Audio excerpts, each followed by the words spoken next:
तो आज के हमारे इस मॉडर्न युग में जब बहुत आम बात हो गई है कि बच्चों को टीवी शोज़ में भेजना, रियलिटी शोज़ में भेजना या उनको लेके रील बनाना जिससे कि परिवार को ख्याति मिल सके, तो इन सब के बीच में एक बहुत ही गहन मुद्दा हो जाता है कि बच्चों के साथ ऐसा करना कहाँ तक सही है और उन्हें जब इस छोटी उम्र में फेम और इन सब चीज़ों को हैंडल करने की समझ नहीं है, तो ये इन सारे प्रेशर में उनको रखना कहाँ तक सही है। तो इसी तर्ज पे हमारी आज की फ़िल्म की मैं बात कर रहा हूँ। ये एक्चुअली एक डॉक्यूमेंट्री फ़िल्म की बात हो रही है और यहाँ पे जो घटना जो दिखाई गई है वो यूएस के कोलोराडो में हुई थी 2009 में। हुआ ये कि एक परिवार है जिसमें 3 बेटे हैं। परिवार में जो हस्बैंड है वो अमेरिकन है और वाइफ है वो जापानीज़ है और उनके 3 बेटे हैं 6, 8 और 10 के, जो उस वक्त 2009 में थे।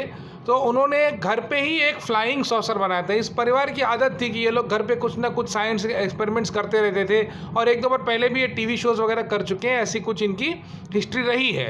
तो अटेंशन के लिए ये कुछ ना कुछ करते रहते हैं। तो इन्होंने घर पे एक फ्लाइंग सॉसर बनाया 20 फीट चौड़ा और 6 फीट ऊंचा, और वो लोग उसका कुछ टेस्ट लॉन्च वगैरह कर रहे थे। उसमें कुछ दुर्घटना हो गई और वो फ्लाइंग सॉसर जो कि उड़ना नहीं चाहिए था, उसको सिर्फ हवा में रहने के लिए बनाया था, वो उड़ जाता है, हवा में चला जाता है, कई हज़ारों फीट ऊपर चला जाता है और फिर पता लगता है कि उनका 6 साल का छोटा बेटा वो भी शायद उसमें ऊपर चला गया है और एक बहुत ही मतलब हड़कंप बच जाता है। और वो लोग फिर 911 को कॉल करते हैं और पुलिस और मीडिया और ये लोग सब आ जाते हैं। मीडिया वाले अपने हेलीकॉप्टर उड़ाने लगते हैं और वो लोग ढूंढने लगते हैं कि उस बच्चे के वो उस बलून को फिर फाइनली ढूंढते हैं और फिर उसमें उन्हें लगता है कि अब ये बलून उतर गया है तो अब बच्चा मिल जाएगा। लेकिन जैसे ही वो बलून उतरता है और वो उनको ट्रैक करते हैं, देखते हैं बच्चा उसमें है ही नहीं।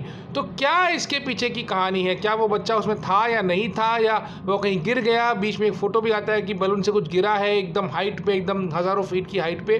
तो इन सभी चीज़ों को लेकर के इस डॉक्यूमेंट्री में बहुत सारे पहलू कवर किए गए हैं। पुलिस के क्या क्या रोल था इसमें, जस्टिस सिस्टम का क्या रोल था, मीडिया का क्या रोल था।